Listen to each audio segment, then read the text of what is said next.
আসসালামু আলাইকুম। আমার এই ভিডিওটা যদি 10,000 ভিউ আসে তাহলে আমি রেগুলার ভিডিও দেব।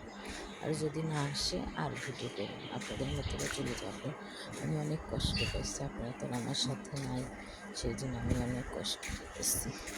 আপনারা তো আমার সাথে কোনো ভিডিও দেখবেন না। আপনারা আমার ভিডিও পছন্দই করেন না। সেই জন্যই তো এরকম সমস্যা। সেই জন্য আর কী বলবো ভাই।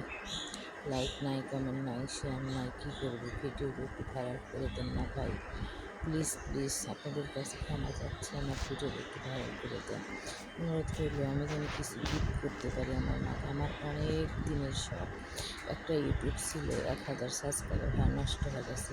সেখান থেকে তো আমি দরখাস্ত করতে পারিনি। কিছু আমি রান করতে পারতাম কিন্তু পারিনি। দেখছেন গাইস, সেটা আমার পরে একটা ধাক্কা। আর সবাই মাকে কত গিফট দেয়, আমি কিছুই দিতে পারি না। নিজে ভাত পাই না, স্বামীর টাকা তো আমার কোনো জড়ি নেই। সে অনেক টাকা কামাই করলেও সে আমাকে 10 টাকাও দেবে। তার টাকা আমার ধরার অধিকার নাই। আমাদের বাজার ঠিক মতো দেয় না। দেয় থেকে থেকে দেয়, দেয় না, দেয় না। আল্লাহ হাফেজ। আপনাদের কাছে অনেক সুখ দুঃখের কথা শেয়ার করলাম। ভিডিওটা একটু শেয়ার করে দিন প্লিজ।